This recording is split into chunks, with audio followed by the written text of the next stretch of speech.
Now, there are 1,001 diagrams on the internet, Facebook, social media, wherever, that show you the construction of a scale. So you might have, oh yes, this mode is flat 3 and flat 7, and you think, well, how does this all work? Well, the best way to do it is to actually hear it, and then to devise your own way of memorising the theory. After all, your ears are the ultimate judge. If they say it's okay, the chances are, theoretically, it is as well. Let's have a look.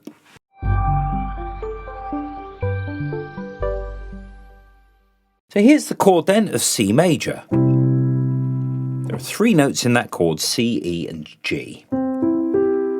I've just played a slightly gentler, a bit deeper version there. Now the implication with this is that C major chord has a scale that goes with it, which is C major.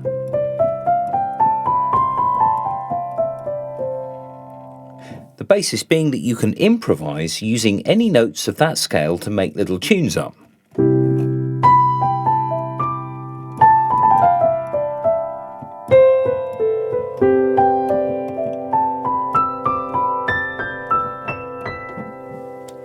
So all of the notes that I used there were simply in C major. Now there are a few notes, well there's one note really that doesn't go all that well, and you're going to find this across all of your scales. There are going to be certain degrees of the scale that don't work so well. In C major it's the 4th, it's the F.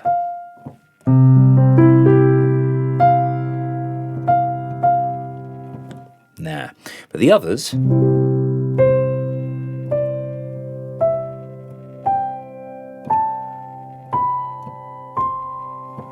are all really, really usable notes. You can pretty much bet that if you hit one of those notes, it's going to sound good. So just watch out for the F. Now, that scale, the C major scale, has a modal name of its own. I know there are modes in a major key, but the major scale is also called Ionian, just so it falls into the set of modes. Now, what happens is that in a particular key, like C major, we get chords that are based on the scale. So we have a major chord first. That's chord 1, which is made up of the C, E and G. Now if I move up a step on the piano, I've still got the notes that are in C major, but this time it becomes D minor, chord 2, D, F and A. Now, because it's still in C major, the assumption is that your original scale will still work.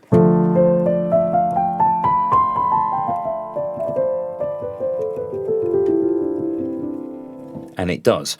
Even more so in that you don't get any notes that are slightly grating.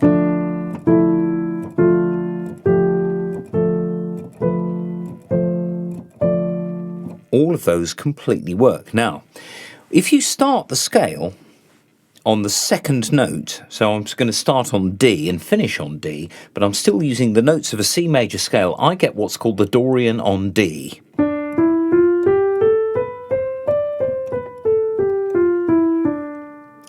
By definition, it's a minor scale because of the 3rd note being flattened. There's D major, and there's Dorian on D. So that's your D minor chord.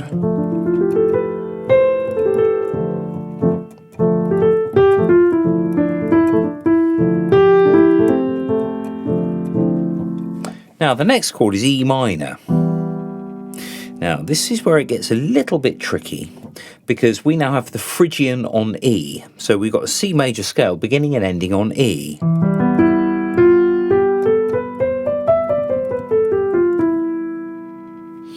Yeah, that's a little tricky. However, if we're in C major, which would have an A minor chord in as well, we could have a dominant 7th on E, which is a secondary dominance. This is dominant of A minor, which is a dominant of D, which is a dominant of G, which is a dominant.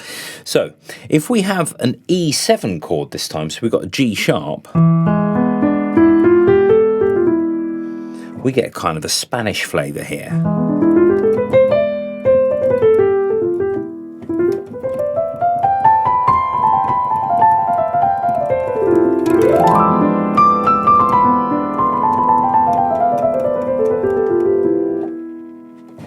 So there's your 3rd degree of the scale. So we've got Phrygian on E. Next up, we've got the dreamy F major 7, chord in the left hand, or F, if you just want a plain chord.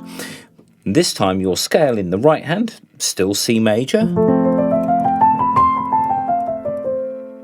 If I begin and end on that fourth note, I get Lydian on F.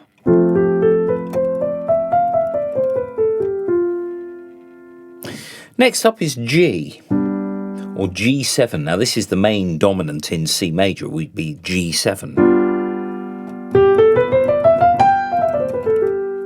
We get the Mixolydian on G there.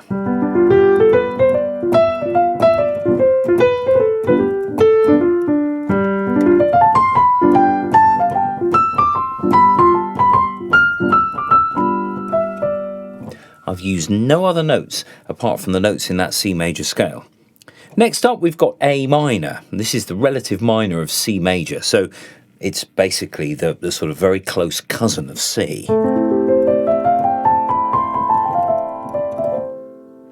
And it's called the Aeolian mode, so Aeolian on A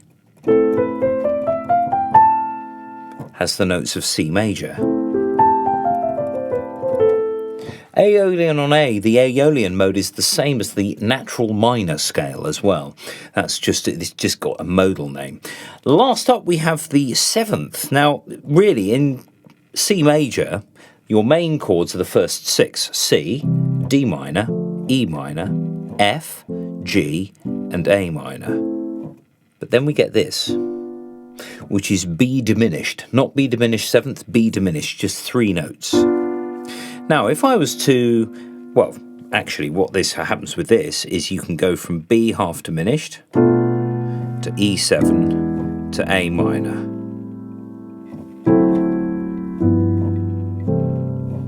All of that is in C major. So if we just got our half diminished here, we have the Locrian on B.